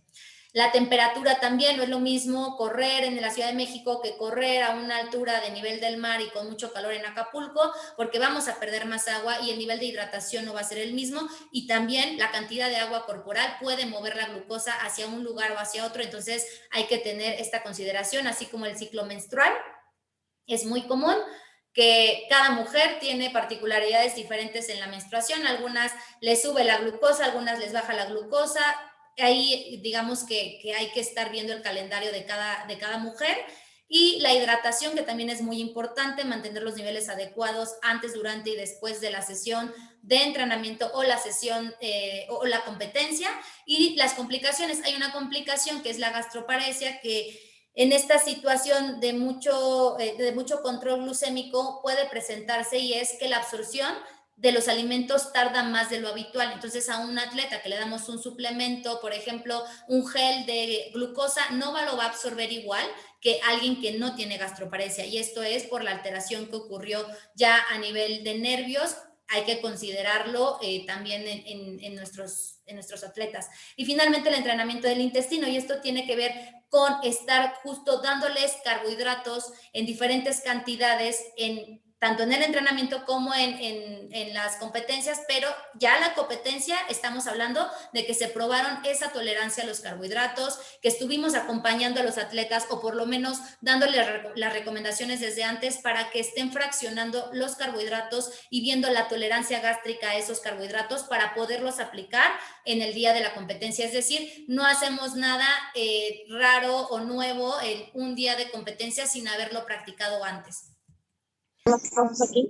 Los alimentos que podemos considerar para apoyar estos entrenamientos son varios. Esta es una gráfica tomada de este autor, que pone los diferentes rangos de carbohidratos en este tipo de bebidas y de alimentos, y también ponemos el índice glucémico, porque como les decía, hay momentos donde vamos a necesitar un alto índice glucémico, sobre todo cuando los valores antes o después están por debajo de 100, o durante la competencia, para tratar de aumentar la absorción rápidamente. Podemos pensar en bebidas o en jugos o en geles, que de repente va a tener más que ver con la tolerancia de cada uno, y también saber cuántos gramos de carbohidratos tiene cada uno de ellos. En general, si la glucosa se mantiene en rango y no necesitamos glucosa inmediatamente, el atleta puede tener consumo de bebidas que no tienen carbohidratos y solamente tengan electrolitos. Y estas dos gráficas que ya nos acercan al final de la charla para ver qué tan complejo es pensar en un día de entrenamiento, como se los vengo contando, que seguro han escuchado ya muchas ideas, pero es que así es un día de entrenamiento para ellos. Si se dan cuenta, tenemos el horario, luego pensamos en que se despiertan, desayunan, pero para poder desayunar ya se inyectaron insulina, después hacen el ejercicio, que en este caso es de fuerza, hacen un snack, después pueden ya tener una comida, y para ambos, si hubo carbohidratos, hay que inyectarse. Después pueden descansar, hacen un ejercicio más relacionado a ejercicio aeróbico, y si les da hipoglucemia, hay que consumir carbohidratos, que más adelante vamos a ver cómo se resuelve una hipoglucemia. Vuelven a comer, les vuelven a dar la cena, y puede ser que se dedican a sus actividades escolares o tiempo social, pero durante todo el tiempo estamos pensando en la insulina bolo, la insulina basal. También hay que estar pensando en que siempre tenga los elementos para resolver una hipoglucemia, se esté hidratando y todo el día esté monitoreando su glucosa antes y después, por lo menos, ojalá, mínimo unas 6 veces, ideal unas 10 veces, sobre todo en atletas donde la variación de los niveles de glucosa en sangre son muy importantes. Ahora, ya entrenó y nos vamos a una competencia. Además de eso, estamos pensando en el efecto de lo que está arriba, el estrés. El estrés empezó desde que estaba pensando en la competencia y en qué iba a llegar y en cuántas personas entraron a mi categoría, con quién voy a competir. Todos los nervios normales que tenemos en el deporte se presentan en un estrés que probablemente aumente los niveles de glucosa, y aunado a esto hay que pensar en otras cosas. La hidratación, todo lo que tiene que ver con viajes, empacar, el traslado, ¿no? Por ejemplo, el atleta que desayuna, pero luego va a tener que trasladarse 3 horas en el carro, pues va a tener que tomar una decisión de carbohidratos llegando al evento. Entonces, todo esto hay que considerarlo y los nervios que puede haber. Entonces, sí requieren de un manejo del estrés de lo mejor posible, requieren estar muy informados en los ajustes de insulina, en la hidratación, en descansar, en monitorear sus niveles de glucosa y en ojalá, de ser posible, tener tecnología que les reduzca el número de mediciones capilares y sobre todo ir relacionando todo esto que les estoy contando con el equipo multidisciplinario y mantenerse en contacto. Y ahora pues tengo el gusto de poderles presentar la información de un atleta que tengo desde hace algunos años. Tuve la fortuna de conocer a él y a su familia y trabajar en conjunto. He aprendido muchas cosas con él. Es un atleta de 16 años actualmente que hace triatlón y ciclismo. Su diagnóstico fue aproximadamente hace 4.5 años y pasó toda una historia de buscar qué deporte quería y cuál le gustaba y luego terminó en triatlón. También pasa que muchos entrenadores no quieren entrenar atletas con diabetes tipo 1 porque desconocen la condición y de repente van pasando de un deportivo a otro sin querer nadie tomar esa responsabilidad o ser coaches de estas atletas o de estas personas. Entonces, por fortuna, él encuentra a alguien que lo acepta en el equipo, empieza a informarse más de diabetes, en este caso yo ya estaba con él, pero esto es lo que debería de pasar, que estemos en comunicación todos los que estén trabajando con los atletas. Bueno, actualmente él tiene un porcentaje de 14.3 de grasa, esto se los comento porque, bueno, pasó la pandemia, antes tenía un poco menos, vamos evaluando todo lo antropométrico y, bueno, lo de abajo son datos que ocupamos para decidir la dosis de insulina que se aplica. Y esto es una descarga de la bomba de insulina. Él tiene este dispositivo que infunde microdosis de insulina durante todo el día para poder imitar la función del páncreas. Utiliza solamente insulina rápida y él va a seleccionar cuánta dosis se pone antes de cada comida y la que le pone durante todo el día ya está seleccionado y ya está previamente programado. Esta es la descarga de la bomba de insulina de él, que hizo una carrera de 80 kilómetros de ciclismo en un circuito. La carrera duró aproximadamente 2 horas. Y algo importante es considerar cuántos hidratos de carbono consume él. Actualmente está para este día consumiendo unos 300 gramos, pero si él no tuviera este rendimiento deportivo y si él no hiciera ejercicio, es muy probable que él estuviera consumiendo una tercera parte de estos carbohidratos, sobre todo en pacientes que no son atletas, pero que ya son adultos y viven con diabetes tipo 1. A veces es muy eficaz tener dietas más hacia abajo en carbohidratos. Él consume muchos carbohidratos porque también la demanda energética y de todo lo que hace en el deporte requiere que coma esas cantidades de calorías y de carbohidratos para crecer y para poder rendir. Entonces, si se dan cuenta, en la parte de hasta arriba vienen los niveles, más bien hasta la parte de la izquierda, vienen los niveles de glucosa en sangre y lo que queremos es que él se mantenga entre 70 y 80. Ahí dice TIR, que es tiempo en rango, donde queremos que esté, que es la zona gris. Luego, en la línea negra viene HC, que son los hidratos de carbono que él consume. Él consumió aproximadamente 80 antes de empezar la carrera, unas horas antes, que fue por ahí de las 6:30. Después consume 30 gramos de hidratos de carbono en un gel.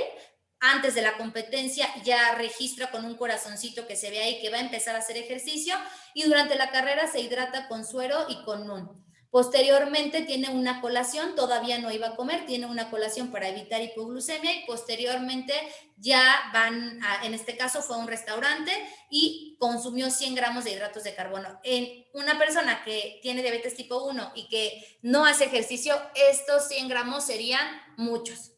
Sin embargo, él los tolera muy bien y si se dan cuenta, prácticamente su glucosa sube súper poquito porque está con tanta sensibilidad a la insulina que esa glucosa se eleva muy poco. Y finalmente en la noche vuelve a consumir carbohidratos, como unos 62 gramos de carbohidratos, y durante el día va contando los carbohidratos, va diciendo cuántos carbohidratos tiene cada alimento y por medio de ese conteo elige cuánta insulina ponerse. Entonces, tiene que estar pensando en el traslado a la carrera, en la hidratación, en acomodar la bici, en que todo esté listo y terminando revisar su glucosa, hidratarse. Y bueno, durante todo lo que resta del día, seguramente está muy atento de los niveles de glucosa para evitar presentar hipoglucemia, aunque la tecnología que él tiene hace ajustes para evitar llegar a hipoglucemias generalmente.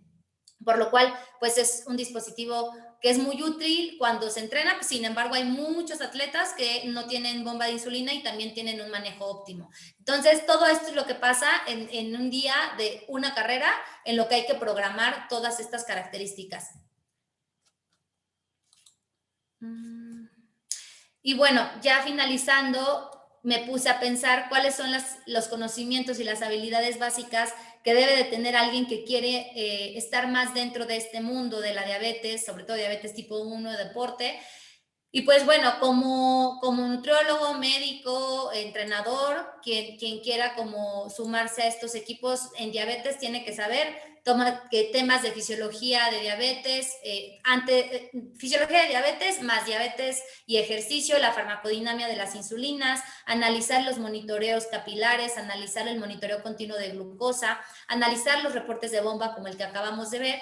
Y en temas de deporte, pues lo que seguramente ya saben, porque muchos están acá seguramente porque les gusta el tema de deporte, qué deporte está haciendo, si es individual o en equipo, qué posición juega, si hay descansos en los eventos deportivos que tiene, las características del deporte, la duración, las reglas, el cálculo del gasto energético total, el ABCD para calcular todo o evaluar de manera integral al paciente, así como la planificación y la periodización del entrenamiento, que ojalá pues siempre estar en comunicación con el entrenador para saber cuándo necesitamos hacer ajustes de cargas de carbohidratos o cuidar más la hidratación, etc.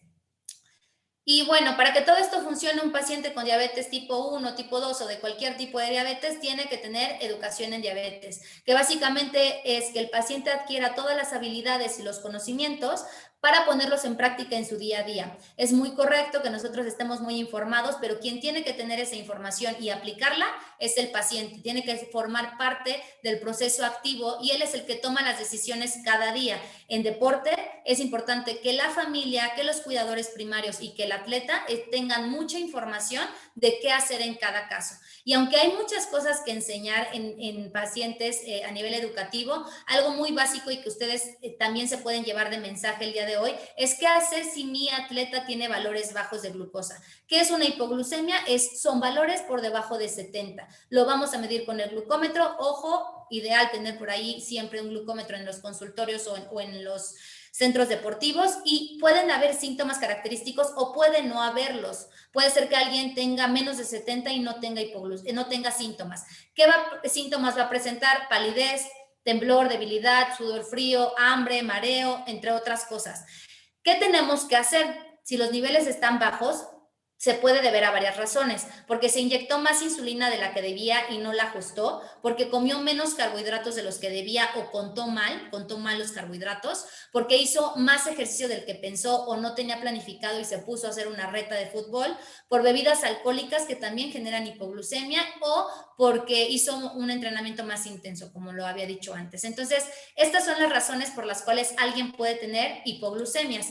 ¿Qué vamos a hacer? Si la glucosa está baja, pues lo que queremos es subirla y la subimos con hidratos de carbono. Solo con hidratos de carbono, no queremos hidratos de carbono con proteína, ni con grasa, ni con fibra. Si los mezclamos, va a elevar menos la glucosa porque tardamos más en digerirlo.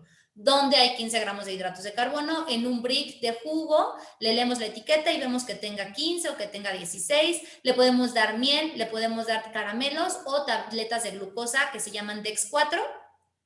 Cada una de estas tabletas tiene 4 gramos de carbohidratos.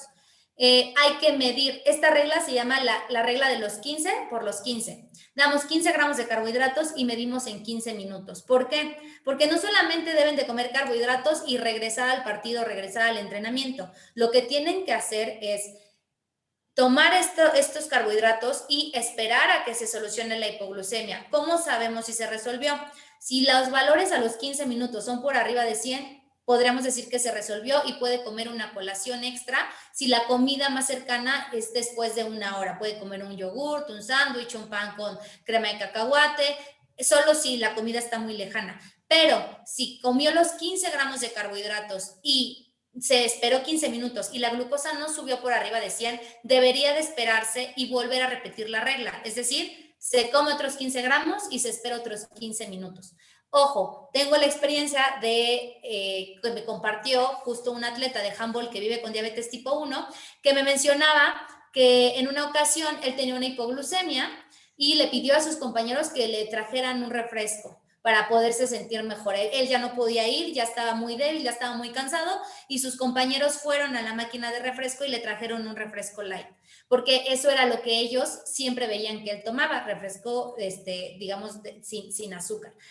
Pero en ese momento él necesitaba azúcar, entonces tuvo que volver a pedir un refresco normal, regular, que sí tuviera azúcar, y de esta manera ya entre todos los movimientos ya pudo sentirse mejor cuando le trajeron lo que tenía que tomar. Entonces acá pues los compañeros trataron de darle lo que ellos creían que necesitaban, pero hay que tener informado al equipo, hay que tener informado al entrenador que cuando hay hipoglucemia lo que necesitamos son carbohidratos, por lo cual un refresco light no va a servir. Esto es por si alguna vez les ocurre. Y las herramientas educativas, si se quedan interesados y quiero saber un poco más, ¿dónde? Siempre vamos a lo confiable, la Asociación Americana de Diabetes, a la Asociación Americana de Educadores en Diabetes, a la Federación Internacional, a la Asociación Mexicana de Diabetes, y también organismos particulares que se encargan de capacitar, como la Clínica Endy, donde ustedes en cualquiera de ellos van a poder obtener información confiable y sobre todo que los van a capacitar más por si en algún momento tienen consultantes de estas características. Y redes de apoyo, no lo podemos hacer todo solo.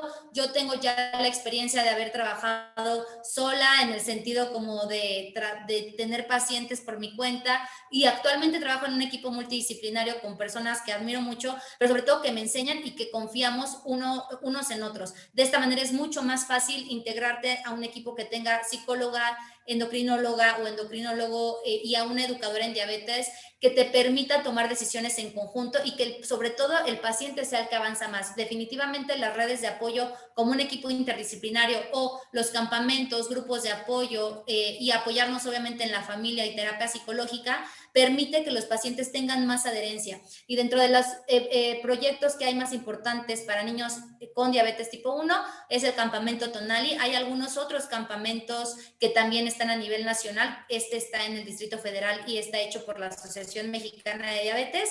Existen otros que también pueden apoyar mucho la educación de cualquiera que se acerque a este tipo de lugares. Lo importante es siempre tratar de darles más información y aparte de más información, que la pongan en práctica. Y finalmente estas conclusiones. Los profesionales de salud, los pacientes y todos los cuidadores primarios deben de estar informados y educados, que es lo que vengo contándoles, sobre todo para tener la mayor seguridad posible para realizar el ejercicio. La diabetes tipo 1 no limita nunca a hacer ningún tipo de actividad, de carrera, de viaje o de evento deportivo o de deporte. Pueden hacerlo siempre y cuando tengan los elementos y la información para tratar de tener sus niveles lo más en rango posibles. No siempre van a estar en rango, ni los de nosotros están siempre en rango, pero por lo menos lo más estables. El uso de la tecnología siempre va a beneficiar. De ser posible tener esta tecnología es útil, y si no la tenemos, trabajamos con lo que tenemos y sacamos los resultados que necesitamos con cada atleta o con cada persona que llegue con nosotros. Y finalmente esta frase que la he ido armando y que me va gustando cada vez más, y es: el mejor ejercicio es el que sí se hace, se planifica y se realiza de forma segura. Y esto aplica muchísimo en diabetes tipo 1. No solamente es ponernos a hacer cualquier actividad, hay que planificarla, hay que conocer cómo actúa cada ejercicio, cómo se mueve la glucosa dependiendo del tipo de entrenamiento, la duración, todo lo que venimos platicando hoy, y además que se realice de manera segura. No exponemos en ningún momento a ningún consultante, ni por ningún evento deportivo, ni por ninguna marca. Siempre hay que buscar que el paciente tenga tanta educación que llegue preparado a los días de competencia. Y pues bueno, tomé un poco más, creo que del tiempo que debía. Pero bueno, espero que algo de lo que les haya dicho hoy les llame la atención, les genere curiosidad, se pongan a leer más o entren a estas páginas que conversamos. La idea es Si te interesa este tema, acercarte al tema. Es un tema que da mucho que estudiar. Hoy pues fue ahí como un poco de resumen todo. Me da mucho gusto estar el día de hoy acá, estar cerca de las personas que les interesa este tema, que se quieren formar, y pues bueno, cualquier cosa en que yo pueda colaborar con ustedes, siempre está abierto. La intención entre profesionales de la salud es sumar y es crear redes de apoyo. Muchas gracias por la atención, y esta frase que me gusta mucho, que los músculos están hechos para ser utilizados. Si no los utilizas, los pierdes. Entonces hay que seguir entrenando, hay que seguir haciendo actividad física y ejercicio, no es solo en diabetes tipo 1. Y hoy, pues bueno, fue el tema. Espero que haya sido positivo para su aprendizaje, y pues muchas gracias por esperar a que la charla terminara. Pues eso. No sé si por ahí este vídeo, César, para... No, al contrario, muchas gracias a ti, Tere, por toda la información. Realmente creo que una charla de 1 hora no alcanza para que podamos entender lo que es diabetes y ejercicio, ¿no? O actividad física o el alto rendimiento, porque al final, como lo pusiste en tu diapositiva, ¿no? Un día de entrenamiento tienes que estar evaluando la glucosa durante todo el tiempo, dependiendo de las cargas de entrenamiento, tipo de alimentación.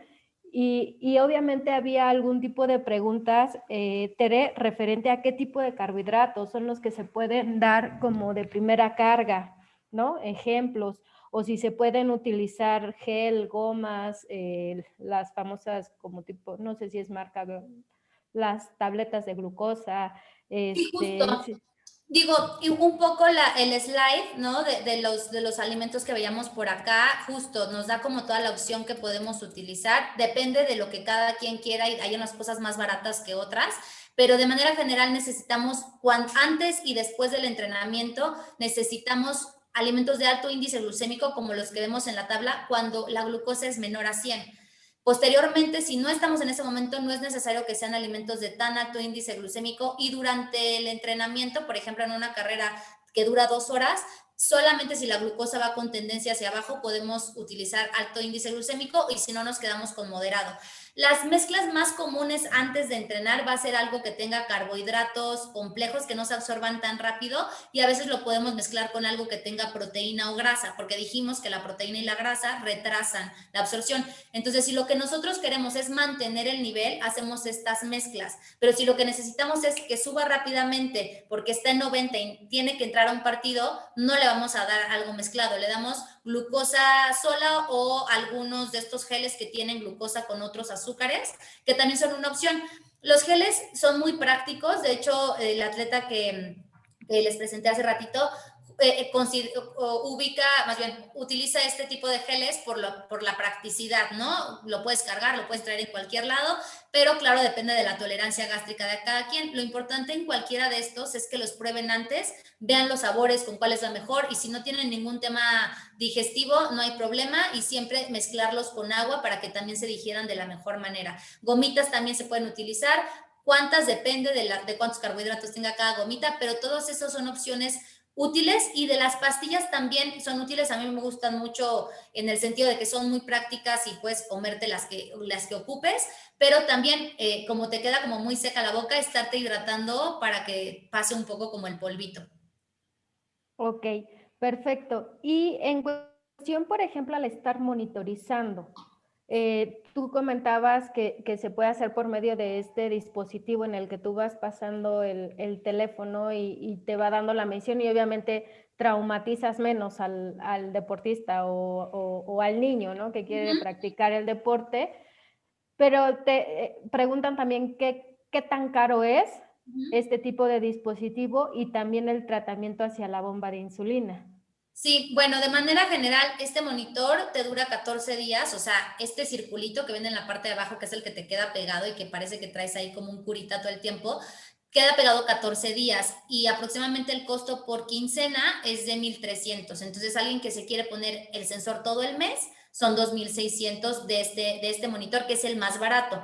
Este es un monitor que le conocemos como monitor flash o intermitente, que te va dando valores como cada 15 minutos. En otros países tenemos otros monitores que son monitores continuos, que no existen todavía en México, con celular y que te dan los valores cada 5 minutos y tienes como 288 mediciones en el día. Eso no lo tenemos ahora, a lo mejor algún día llega, pero este sensor es muy bueno, pero bueno, requiere pues de tener una inversión solamente del sensor de 2,600 mensuales más el costo de la insulina, ¿no? Porque eso hay que ponerla por aparte. Entonces, eso sería respecto al sensor. Solo que, claro, si tienes a un niño que tienes que medir 10 veces al día sus deditos, pues a lo mejor haces el gasto porque no lo vas a picar tantas veces porque trae el sensor. A lo mejor lo picas 1 o 2 veces al día para corroborar algunas cosas, pero te ahorras muchos piquetes durante el mes y mucho llanto, pero bueno, depende de la estructura económica de cada familia. Y la bomba, bueno, la bomba es más cara. Para los precios sí estaría increíble que se comunicaran directamente con Medtronic o con Roche, que son las dos empresas que tienen bombas en México. Cada quien tiene precios accesibles, pero o sea, sí hay diferencia entre uno y otro porque la bomba de Roche, que es una bomba nueva en México, no tiene monitor continuo y como el que vemos en pantalla. Y la bomba de Medtronic, además de tener la bomba, tiene un monitor continuo y se conectan esos dos dispositivos. Entonces, el sensor le dice a la bomba cuánto tienes de glucosa y digamos que son dos en uno, por decirlo de alguna manera. Pero obviamente el precio se eleva bastante. Un tratamiento mensual aproximado de una bomba con sensor es de 10,000 pesos mensuales. Entonces, digamos, son 10,000 más la insulina, más los exámenes de sangre, más la vida, pues es complejo. Generalmente quien tiene este tipo de dispositivos es porque tenía un seguro médico o por las flexibilidades de pago que hay en los lugares. Te digo, también hay otra bomba un poco más accesible que es la de Roche, pero para esto, si alguien tiene familiares o pacientes que se acerquen directamente con estas instituciones o empresas y sobre todo que busquen las maneras más accesibles para acceder a la tecnología. Luego hay muchas maneras de acceder, creemos que es bien complejo, pero hay formas de pago, varía.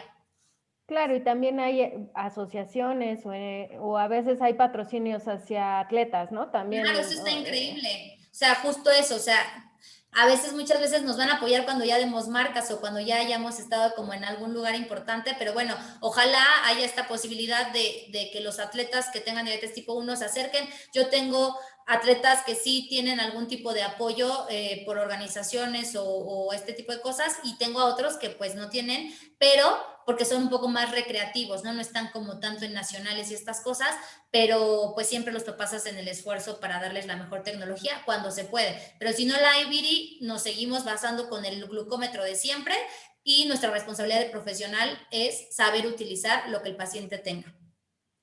Ok, perfecto. Al final es una adaptabilidad, ¿no? A lo mejor estas son herramientas para llevar un mejor control, pero lo puedes seguir haciendo desde un consultorio tradicional con un glucómetro si es que, que los familiares no tienen el recurso, ¿no? Y Justo. estamos justo hablando de que es una diabetes tipo 1, que se diagnostica entre los 6 y los 15 años aproximadamente y que obviamente se le va dando el tratamiento. Sí, que dura siempre, ¿no? Pero se te diagnostica a los 3 años, ¿no? Por ahí yo tengo chiquitos de diagnósticos desde antes de los 2 años. Entonces, básicamente van a pasar, no conocen, hay pacientes que no, cuando me cuentan cuando tienen el diagnóstico ni siquiera se acuerdan, tenían 2 años. Toda la vida que conocen ha sido con diabetes. Entonces, para ellos es completamente normal. Claro, ¿no? Normal en este sentido de, bueno, normal porque pueden hacer todo, pero eventualmente requieren estar pensando en la escuela, en la universidad, en la novia, en las tareas y en la diabetes, ¿no? Claro. Ok, y en este caso es la educación que lleva, ¿no? A más temprana edad tienen un mayor recurso de información y tienen una mayor adherencia al tratamiento. A diferencia de tal vez una diabetes tipo 2 que también se llega a dar en adolescentes, ¿no? Y que no lo aceptan. Sí, también.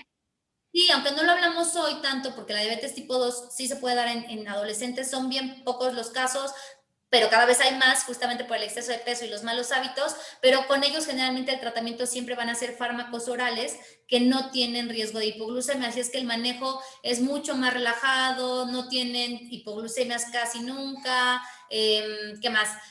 Sí se pueden medir la glucosa, pero no 10 veces al día, se medirán 1 o 2, entonces es mucho más llevable. Sin embargo, claro, la idea es que no tengamos adolescentes con diabetes tipo 2, porque van a pasar cuántos años con esta condición. Antes la diabetes tipo 2 le daba a los mayores de 50, a los mayores de 60 y tenían 20 o 30 años más de vida con esta situación. Y ahora si alguien lo diagnostican a los 50, va a vivir 60 o 70 años con una condición crónica y que seguramente va a tener complicaciones cuando no se cuidaron. Exactamente. Y en este sentido, uno tiene que ver la educación, ¿no? Desde la edad en que son diagnosticados. Sí, sí. Con las complicaciones que se pueden dar. Hay menores complicaciones en diabetes tipo 1 que en diabetes tipo 2, ¿no? Por la diferencia que Porque hay pasan más años, ¿no? Con esa condición. Antes que no existiera la insulina y toda la tecnología que hay ahora, Viri, la diabetes tipo 1 era una sentencia de muerte porque no había con qué tratarla. Hasta que la hacen y ahora hay unas insulinas ya súper modernas que son bien parecidas a las que nosotros secretamos. Todavía hay algunas que no están en México, pero ya realmente cada vez van habiendo más cosas para que ellos se incorporen a cualquier actividad que ellos quieran y puedan, digamos, tener un buen pronóstico, pero el buen pronóstico va basado, como dices tú, en la educación, en la adherencia y también en cómo te apoya la familia, ¿no? Y pues todo va en conjunto. Y otra pregunta que yo, bueno, entre pregunta y aclaración que yo quería hacerles es que, como bien lo mencionaste, ¿no? No porque sean diabéticos tipo 1 significa que no puedan hacer una actividad física, pero si ya se piensan dedicar al alto rendimiento, la insulina es una sustancia prohibida por la WADA, ¿no? Y en este sentido, En esos factores. exactamente, y en este sentido es, solo tú tienes que llenar un expediente clínico, o sea, tu médico tratante o en este equipo, tu equipo multidisciplinario tiene que hacer un diagnóstico y hace una autorización de uso terapéutico y la envía a la asociación o a la federación de la cual tú formas parte y te autorizan el uso.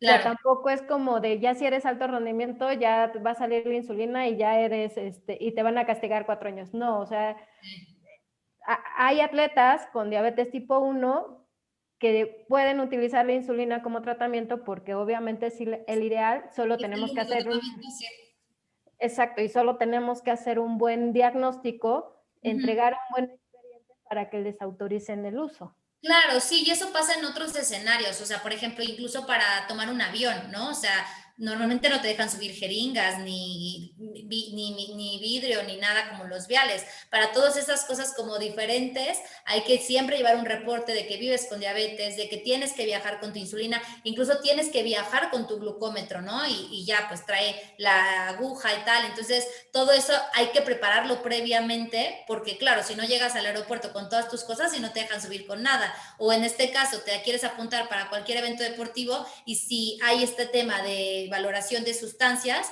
pues puedes tener alguna complicación. Entonces, sí es trabajar en conjunto y como bien dices tú, armar equipo, tener esta comunicación interna para que se pueda realizar el deporte de cualquier índole de la manera correcta. Perfecto, Tere. Y dentro de las dudas, ¿no? Porque te mencionas como la medición de glucosa, ¿no? Y si se va a hacer con un glucómetro. Y muchos te dicen, bueno, tómate la glucosa antes y después, ¿no? De comer. ¿Cómo se hace la medición? O sea, por ejemplo, es que hubo una pregunta en que te dicen, tómatela al comer, ¿no? Y ya ves la insulina, la cantidad de glucosa que tienes y la insulina que te vas a poner. Sí, sí. ¿En qué periodo yo me tomo la glucosa después de haber terminado de comer? ¿Si es inmediatamente o es cuando empiezo a comer? Normalmente tenemos la indicación es que se mida 2 horas después de haber empezado a comer. Si empezaste a comer a las 2:10, te mides como a las 3:10, ¿no? Más o menos tienes ese lapso de 2:10 y un poquillo más. Lo que no queremos es que comas a las 2 y que te lo midas, perdón, si comiste a las 2, te mides a las 4, ¿no? Como 2 horas después. Pero si comiste a las 2 y quieres ver cómo funcionó la insulina que te inyectaste o cómo te fue con los carbohidratos que comiste, no tiene sentido que te midas a las 7, porque ya pasó mucho tiempo. Entonces, más o menos 2 horas después de comer es un buen tiempo.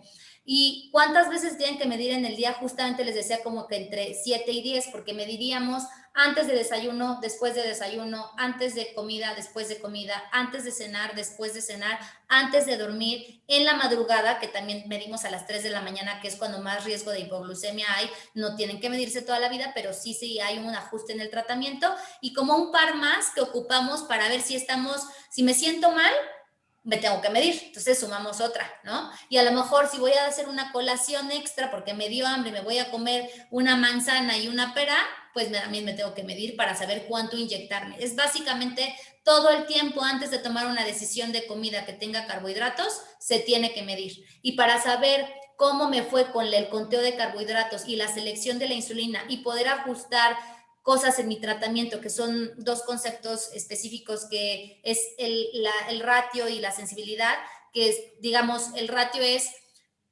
cuánta insulina, cuántos carbohidratos me cubre una unidad de insulina, ¿no? Por ejemplo, a lo mejor yo por una manzana de 15 gramos me inyecto una, pero a lo mejor alguien por la manzana de 15 gramos se inyecta dos porque su relación insulina-carbohidrato es a 7. ¿No? Entonces 7 por 2, 14, que es como... Entonces, hay varios conceptos que hay que ir integrando en esto, pero básicamente la medición antes y después es para corroborar que el ajuste que está haciendo el equipo médico sea adecuado, así es que sí nos tendríamos que medir esta cantidad de veces que menciono en un mundo feliz e ideal.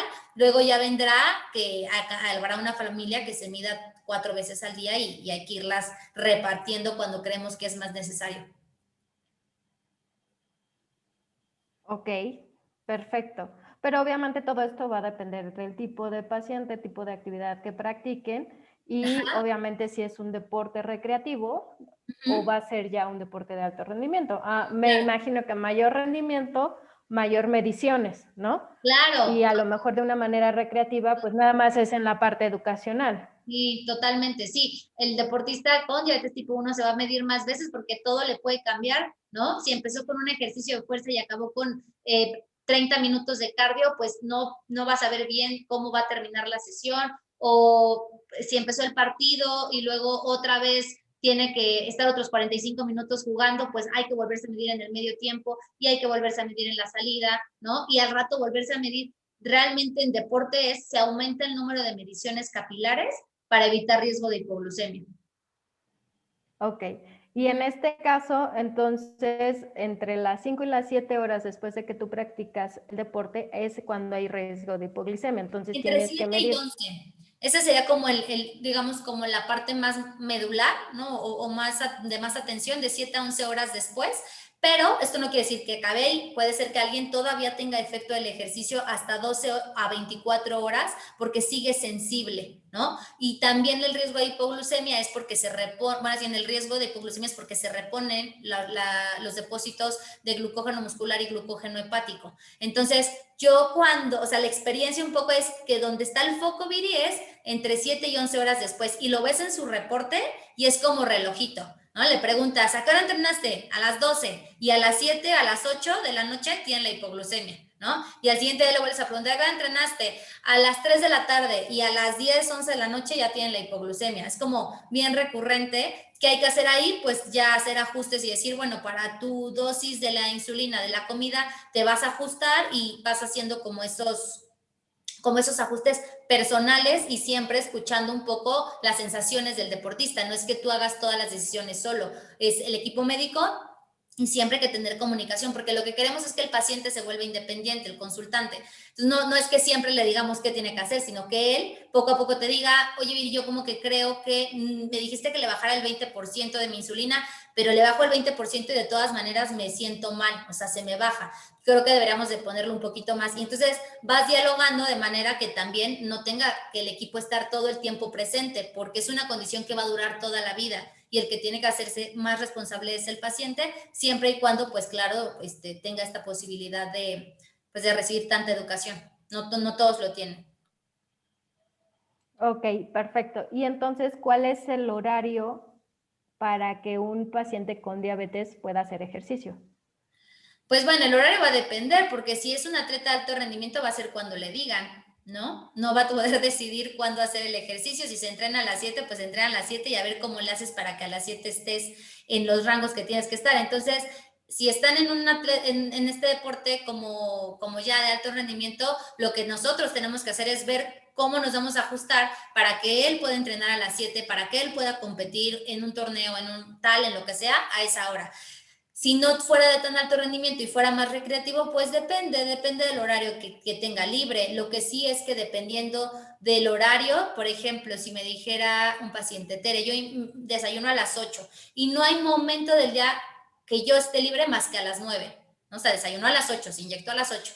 Yo solo puedo entrenar a las 9 porque después me ocupo todo el día. Pues bueno, si el único momento en donde puedo entrenar es a las 9, pero es cuando más insulina tiene activa porque se la acaba de inyectar, pues hay que hacer estrategias. Entonces, realmente tenemos que acoplar al deportista en cualquier escenario que tenga para que pueda entrenar, ¿no? Y eso, pues, es lo que haría un páncreas que no tiene diabetes. Si yo quisiera entrenar ahorita y acabo de comer, pues mi páncreas secretaría más insulina para que todo se regule. Es lo mismo. Nosotros hacemos los ajustes para que él esté listo a la hora de entrenar y luego lo que les comenté hace rato, de repente hay atletas que prefieren entrenar en la mañana una sesión de cardio porque normalmente hay mayor resistencia a la insulina por la mañana, pero de otra manera, pues más bien los deportistas son los que se tienen que ajustar para poder entrenar el número de veces que les pidan.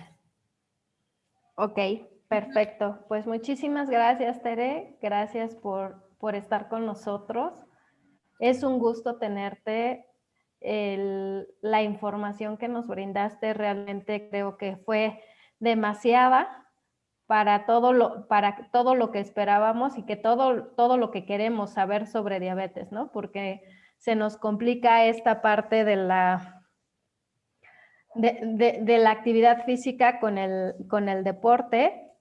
Sí. Y ya si se conjunta con todo lo que es una enfermedad alrededor, pues obviamente cada vez hay más información, ¿no? Y Claro.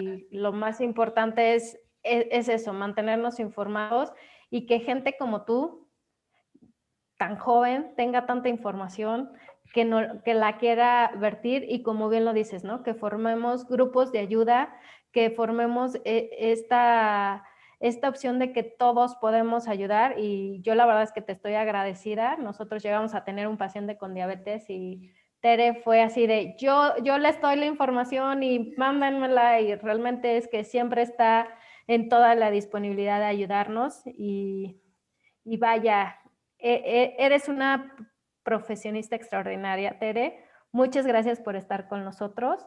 Y al Comité Olímpico Mexicano agradece tu valiosa y desinteresada colaboración a Tere Cárdenas Gutiérrez por su apoyo durante este periodo de contingencia ocasionado por la pandemia, realizando actividades conjuntas con el Comité Olímpico Mexicano, apoyando a nuestros deportistas y población en general.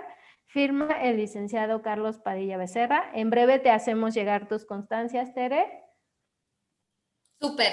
Y el Centro de Medicina y Ciencias Aplicadas al Deporte, el doctor Jacques Rowe, del Comité Olímpico Mexicano, y el Laboratorio de Nutrición y Actividad Física de la Universidad Autónoma Metropolitana Unidad Xochimilco, otorga la presente constancia a María Teresa Cárdenas Gutiérrez por su participación como ponente con el tema Nutrición aplicada a atletas juveniles que viven con diabetes, en el ciclo de conferencias sobre nutrición aplicada al deporte juvenil, celebrado del 4 de marzo al 20 de mayo del 2021 en la Ciudad de México. Firma una servidora y el doctor Luis Ortiz, que es responsable del Laboratorio de Nutrición y Actividad Física de la UAM Xochimilco. Muchísimas gracias, Tere. No, pues muchas gracias a ti por la confianza, sobre todo Viri, por el apoyo y por la integración de estos temas a plataformas y a lugares tan importantes como es el COM, como es la UAM. Creo que hace falta hablar más de este tema, hace falta hablar con otros profesionales que se quieran capacitar en estos temas, porque lo importante es que si nos llega un paciente, sepamos qué hacer, seamos empáticos y pues bueno, trabajar en conjunto para sacar la chamba que llegue. Muchas gracias nuevamente por la invitación, gracias a todo el comité organizador, a todos los que se quedaron a escucharnos. Por ahí les dejo mis datos que alguien me los pidió por el chat y pues nada, seguimos en comunicación y que tengan excelente tarde. No, al contrario, muchísimas gracias y pues esperemos que haya más gente interesada que se quiera capacitar con ustedes para que seamos cada vez más ¿no? Claro, sí, Los sí, que que sumamos. llegue la información. Comentario para los que andaban preguntando sobre la constancia. Desde el inicio se comentó que para tener derecho a la constancia se tiene que asistir a todas las ponencias y contestar un cuestionario o aprobar un cuestionario breve que se va a hacer al final de las conferencias. Por lo mismo de que hubo problemas al inicio y mucha gente dice que no ha podido entrar, se consideró que ya no sería el 100%, sino el 70% de la asistencia. Y eso es a partir de los registros que están en Google Forms. Entonces, si checan actualmente, estamos en la 9ª ponencia, son 13. Entonces, para eso, con que se sigan registrando en las siguientes 5 que faltan y pues las otras 4 que se necesitaban. Y consideren que además tienen que aprobar el último cuestionario que se aplicará al final. Muchísimas gracias a todos. Vamos cerrando, muchachos.